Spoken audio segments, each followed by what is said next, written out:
The disappointed town. The sun blazed fiercely over the ancient town of Umudike, but the heat was nothing compared to the burning disappointment in the hearts of the people. The elders sat in the royal courtyard, their faces heavy with worry.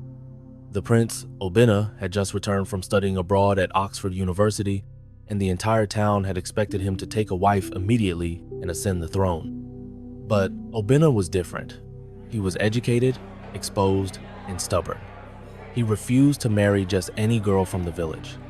He wanted a woman who was not only beautiful and intelligent, but also pure virgin. The town was in an uproar. "How can a prince be so picky?" the women whispered. "Does he think he's better than us because of his foreign degree?" the men grumbled. The elders, especially Chief Okonkwo, were furious.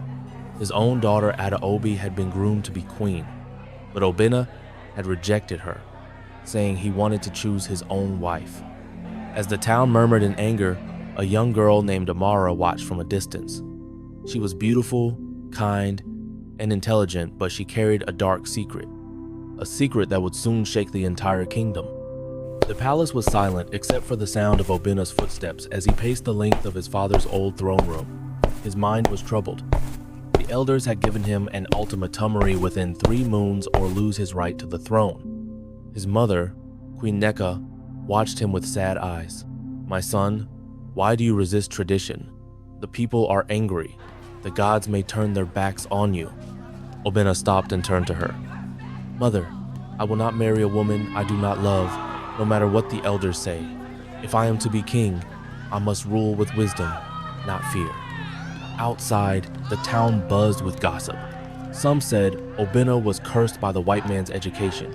Others whispered that he had a secret lover from overseas. But no one knew the truth. The next day, Obinna made an announcement: would hold a royal courtship. Every maiden in Umudik who wished to be queen could present herself before him. But there was one condition: she must be pure. The town erupted. "How dare he test our daughters like market goods?"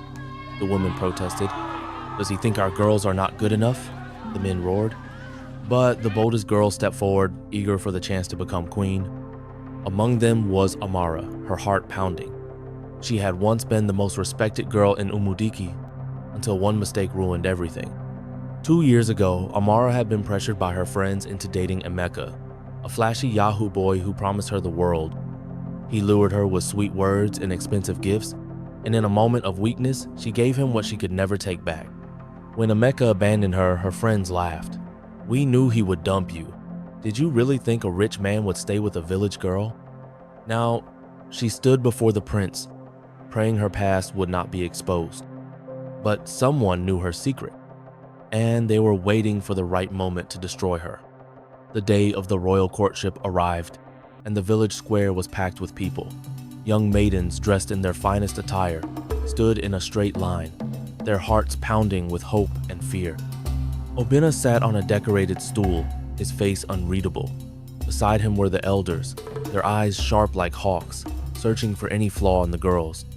Chief Okonkwo leaned over and whispered to the prince, "My daughter Adaobi is the best choice. Why waste time with these common girls?" Obinna ignored him. He stood up and addressed the crowd. "Today, we begin the selection. But know this, only the purest heart will rule beside me." The dance of the maidens. One by one, the girls were called forward to present themselves. Some brought gifts, others sang praises, but Obinna's gaze remained cold until Amara stepped forward. She was different. She didn't flaunt her beauty or try to impress him with sweet words. Instead, she knelt before him and spoke softly. "My prince, I bring no gold or flattery, only my loyalty and a heart that wishes to serve our people." For the first time, Obinna's eyes flickered with interest. The crowd murmured, "Who does she think she is?" Adaobi hissed to her friends, "A girl like her could never be queen." The whispered threat. As the selection continued, Amara felt a tap on her shoulder. She turned to see Aneka, one of the elders' daughters and Adaobi's closest friend. "You should leave now," Neka whispered with a smirk, "before everyone finds out what you did with Emeka." Amara's blood turned cold. How did she know? Before she could respond, The prince called for the next test, the sacred oath before the gods. Every girl was to swear on the ancestral stone of Umudik that she was untouched. Amara's legs trembled. If she lied, the gods would strike her down. If she told the truth, she would be disgraced forever. The sacred stone glowed red hot under the afternoon sun. The village priest, Eze Mimiri, stood before it, chanting ancient woe that slithered through the air like serpents. One by one, the maidens stepped forward, placed their palms above the stone, and swore their purity. "If I speak false, let the gods strike me where I stand," each girl declared. So far, none had been burned, but Amara knew her truth was different. The trap is set. Adiobi and Nneka watched from the front, smirking. They had spread rumors, twisted truths, and now they waited for Amara's downfall. "Look at her shaking like a leaf," Nneka whispered. "The moment she touches that stone, her lies will cook her alive." Amara's turn came. The crowd fell silent. Even the wind seemed to hold its breath. She stepped forward, her knees weak. "Swear," Eze Mimiri commanded. Amara closed her eyes. Then a voice cut through the tension. "Stop." The prince intervenes. Obinna stood, his hand raised. "This test is flawed," he declared. "The gods judge the heart, not just the body. I will not have innocent women burned for the sake of tradition." The elders gasped. "You dare question our ways?" Chief Okonkwo thundered. "I dare to be just," Obinna shot back. Amara's eyes met his, gratitude flashing in her tears. But the relief was short-lived. "If the stone is not enough," sneered Adiobi, stepping forward, "then let her pass the river test. Only a virgin can cross the Nkwo River without sinking." The crowd erupted in agreement. Obinna hesitated. He knew the river's legend, how its waters rejected the impure, but he also sensed the trap. Amara lifted her chin. "I will cross." The prince's jaw tightened. "Then I will go with her." Shock rippled through the crowd. No king had ever stepped into those cursed waters. Whispers in the dark. As the village prepared for the river test, Nneka cornered Amara near the marketplace. "You think you've won?" she spat. "That river will drown you, and everyone will know why." Amara turned to leave, but Nneka grabbed her wrist. Emeka sent his regards. The name hit like a slap. "He's here," Amara whispered. Nneka's smile was venom. "Oh, you'll see him soon, at the bottom of the river." The cursed waters. The morning of the river test arrived, and the entire village gathered at the banks of Nkwo Rivera, dark, swirling body of water feared by all. Legend said the river had a mind of its own, swallowing the impure and sparing only the worthy. Amara stood at the edge, her bare feet sinking slightly into the wet mud. She wore a simple white wrapper, the traditional attire for the ritual. Across from her, Prince Obinna waited, his expression unreadable. "Remember," the priest warned, "the river knows all. If your soul is unclean, its waters will drag you under." A sinister plan. Unseen by the crowd, Emeka lurked behind the trees, his gold chains glinting in the sunlight. He smirked as he watched Amara. "Foolish girl," he muttered.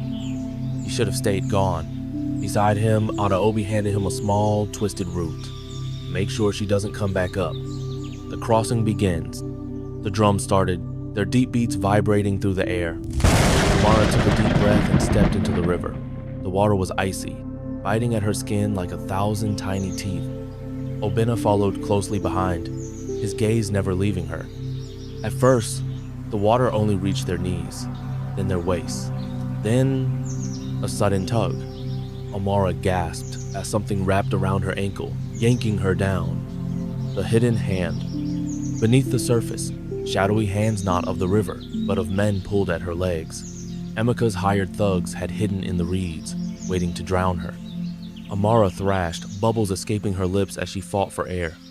Above, the crowd began to murmur. "She's sinking. The river has judged her."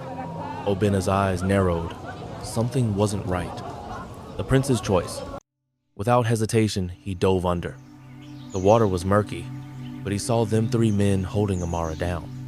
Rage burned in his chest. He surged forward, fists flying.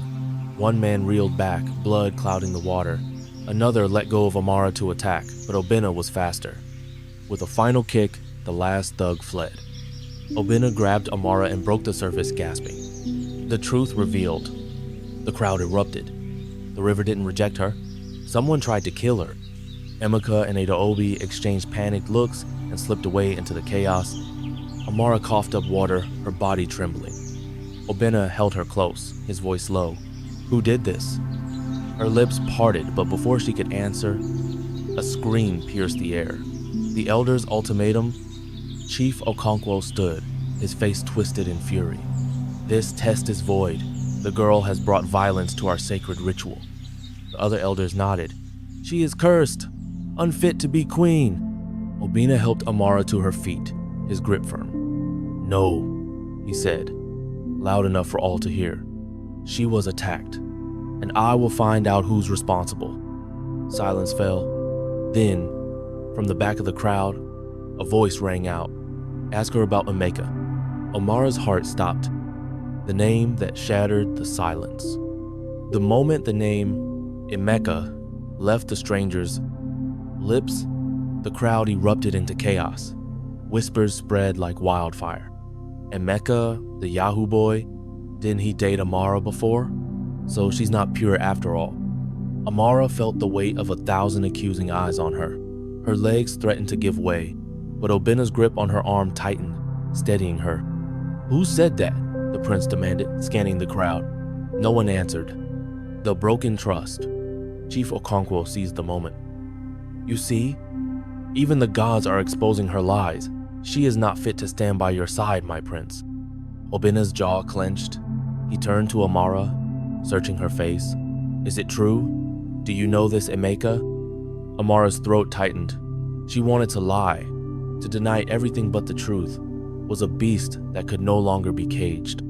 Yes, she whispered. The crowd gasped. The prince's silence. For the first time since the trials began, Obinna looked uncertain. He had fought for her, defended her only to find out she had been hiding something. Why didn't you tell me? He asked quietly. Tears spilled down Amara's cheeks. I was afraid of this exact moment. Before she could explain further, Adeobi stepped forward, triumph in her eyes. She's a fraud, my prince. She knew she couldn't pass the test, so she tried to deceive you just like she deceived everyone else. A hidden ally. Just as the crowd began to turn against Amara, an old woman pushed through Mama Ngozi, the village seer.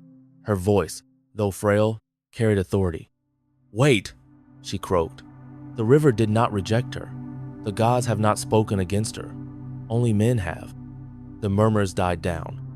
Mama Ngozi pointed a bony finger at Adeobi. Why are you so quick to condemn, eh? What are you hiding? Adaobi paled. Two only speak the truth. The twist. Mama Ngozi reached into her pouch and pulled out a small cracked mirror. Let the spirits show us what really happened at the river. She held the mirror up to the sunlight, and to everyone's shock, images began to form shadowy figures lurking in the water. Hands grabbing Amara, Emeka watching from the trees. The crowd gasped. She was set up, someone shouted. Obinna's eyes darkened with fury. Who did this? Before anyone could answer, a scream ripped through the air. The escape?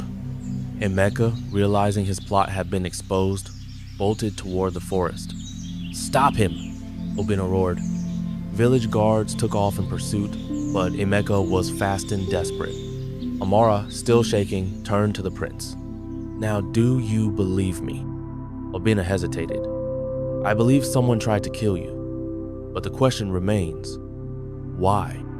The unspoken words hung between them. What happened between you and Emeka? The secret exposed. The village square was in an uproar. Emeka had escaped, but his truth lingered like a foul stench in the air. The crowd's murmurs grew louder, demanding answers.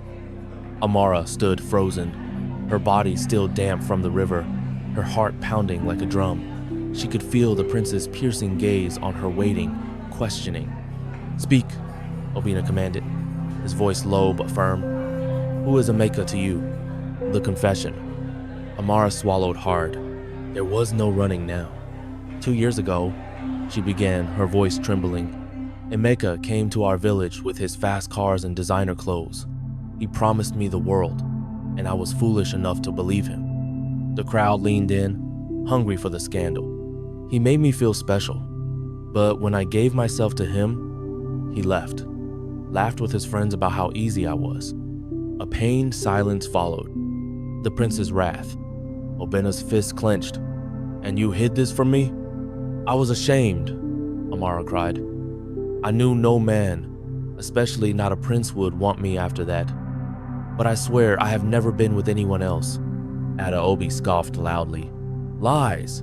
A girl who gives herself to a Yahoo boy is like a broken potcheslis. The elders nodded in agreement, but Obinna's expression was unreadable.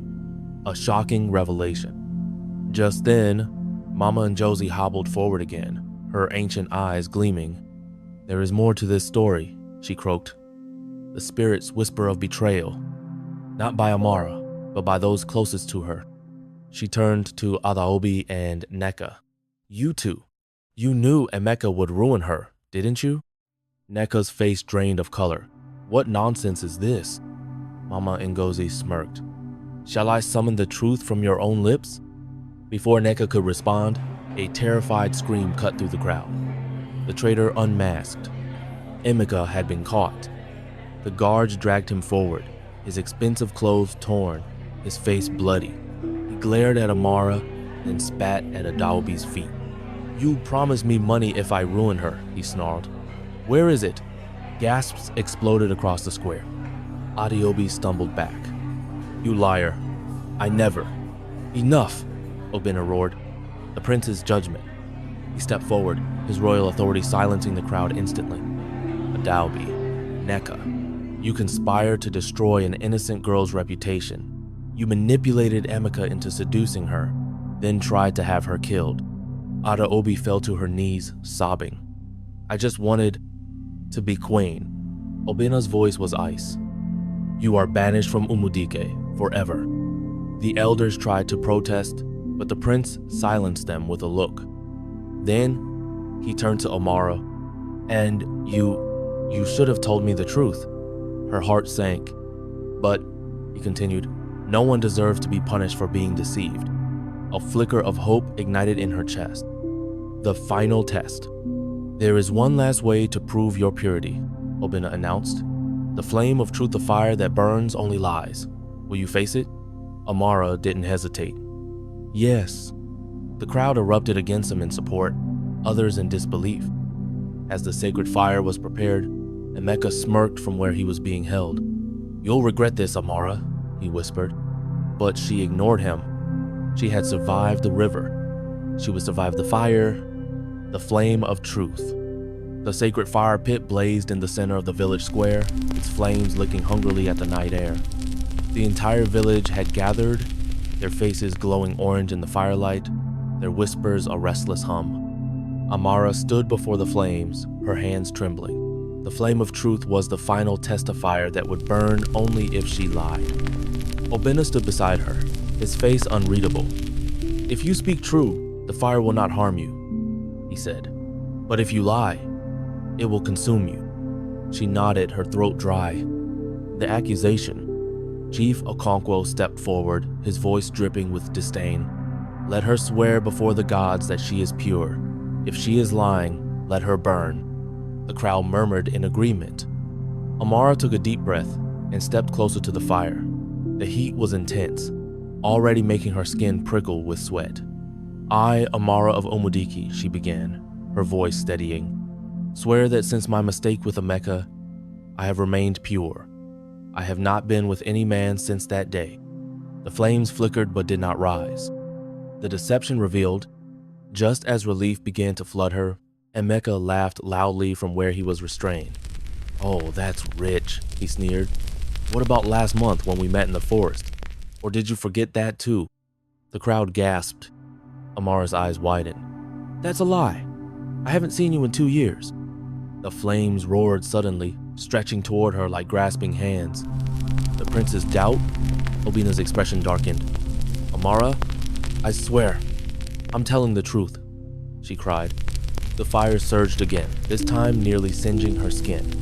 Panic set in. Why was the fire reacting? She hadn't lied.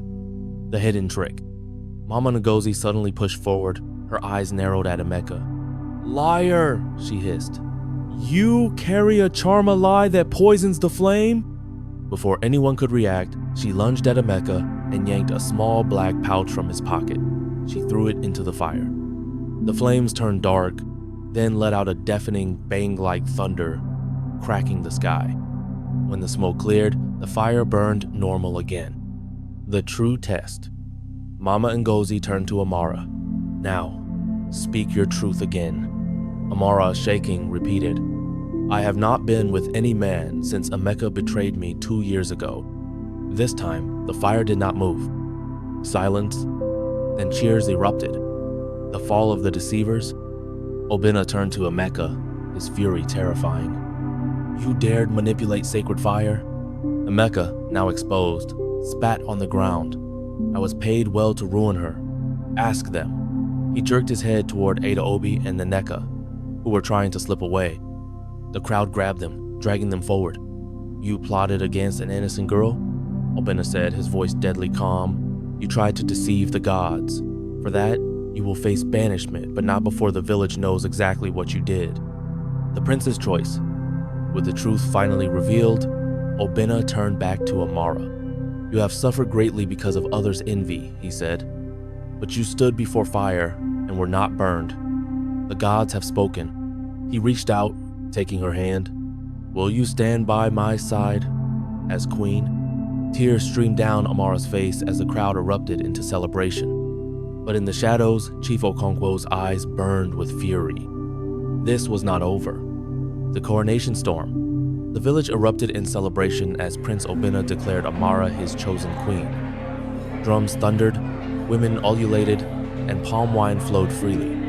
But beneath the surface, dark currents swirled Chief Okonkwo's fury, the elders' resentment, and a new threat no one saw coming. A royal decree. Obinna stood on the palace steps, Amara's hand clasping his. "In 3 days," he announced, "we shall hold the coronation. Amara will be my wife and your queen." The crowd cheered, but Adabi's mother, kneeling beside her disgraced daughter, whispered, "Not if the ancestors reject her." The broken tradition. That night, the elders gathered in secret. "This is an abomination," Chief Okonkwo slammed his staff. "No king has ever chosen his own bride. The oracle must confirm her first." The others nodded. There was one final ancient rite, the blood test of the ancestors, a ritual so dangerous no woman had undergone it in 100 years. "If she refuses," Okonkwo smirked, "she admits she's unfit. If she takes it, the ancestors will kill her." The midnight warning. Amara was preparing for bed when her younger sister, Ifunanya, burst in, trembling. "Sister, run," she gasped. "The elders are forcing the blood test. Mother says you won't survive it." Amara's blood turned to ice. She knew the stories how the test required a woman to drink from the cursed Inzu spring, where the spirits judged purity by either granting visions or death. Obinna's ultimatum. When Amara told Obinna, his face darkened. "I'll forbid it. This is madness." But Mama Ngozi shook her head. "If you reject their test, the people will never accept her. The elders will say you fear the truth." Amara squared her shoulders. "I'll do it." Obinna gripped her arms. "No! That spring has killed women for lesser things. And if I don't," she whispered, "your reign will begin with war. I won't let that happen." The cursed spring. At dawn, the entire village gathered at the mouth of the Nzu cave, where milky waters bubbled from the earth. The air smelled of rotting leaves and old magic. Ismamiri handed Amara a carved coconut cup. "Drink deeply," he intoned. "If the ancestors find you worthy, you'll see our future. If not," he didn't need to finish. Amara lifted the cup. A hand shot out, snatching it away. The traitors moved. It was Nneka, her face wild with desperation. "I won't let you steal everything." Before anyone could react, she drank the water herself. For 3 breaths, nothing happened. Then, Neka's eyes rolled back. Black veins spiderwebbed across her skin as she collapsed, foaming at the mouth. The crowd screamed, scrambling back.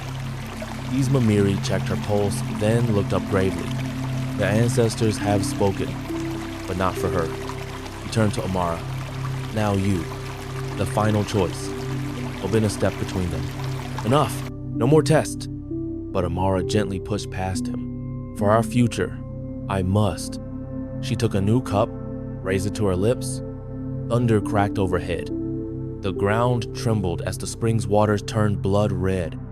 Ismamiri fell to his knees. The gods are angry! Then from the crimson depths, a voice echoed. The impure have poisoned this land. Only the queen can cleanse it. Every eye turned to Amara. Was this her destiny or her death sentence? The blood of the ancestors. The crimson waters of the Enzu spring bubbled violently, their surface reflecting the terrified faces of the villagers. The voice from the depths still echoed in the air, its command chilling. Only the queen can cleanse this land. Amara stood frozen, the carved cup trembling in her hands.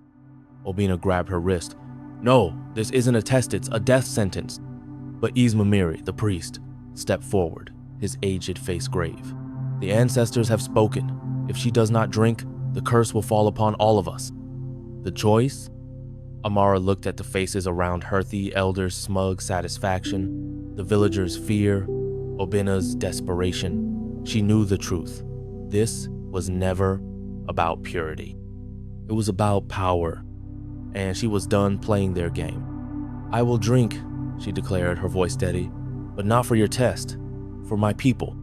Before anyone could stop her, she raised a cup and drank deeply. The vision? At first, nothing happened. Then, fire exploded behind her eyes. Visions flashed. A young Obinna kneeling before his father, being told he must marry a virgin not for tradition, but to hide the fact that the royal line had been cursed with infertility for generations. The elders whispering, plotting to keep the throne weak so they could control it. And finally herself, standing beside Obinna, holding a child with his eyes. The spring's voice whispered again, the curse ends with her. The miracle? Amara gasped as the burning faded. The villagers stared in shock. Her skin was glowing faintly gold. Even the elders recoiled. It's a trick, Chief Okonkwo shouted, but his voice lacked conviction. Ismamiri fell to his knees. The ancestors have chosen, and they say she is the one who breaks the curse. The fall of the elders. Obinna's eyes blazed with triumph. You heard the gods. Amara is my queen not by my choice, but by theirs. He turned to the trembling elders. And as for you, your lives end today. With a signal, the royal guards seized Chief Okonkwo and his conspirators. You would arrest your own elders? Okonkwo spat. No, Obinna said coldly. I'm arresting traitors. The coronation? 3 days later, under a sky streaked with dawn's first light, Amara and Obinna were crowned together. As the royal necklace was placed around her neck, the villagers erupted in cheers, not because tradition demanded it, but because they believed in her. Even Adeobi, now broken and banished, watched from the shadows, her envy burning uselessly. The promise. That night, as fireworks lit the sky, Obinna pulled Amara close. You risked everything, he murmured. She smiled. For you, I'd do it again. And as the drums played on, the land itself seemed to sigh in relief. The curse was broken, and a new era had begun. And so the story ends with love triumphing over deceit and truth over tradition. I hope you enjoyed. Please subscribe, like, comment, and hit the notification button for more stories.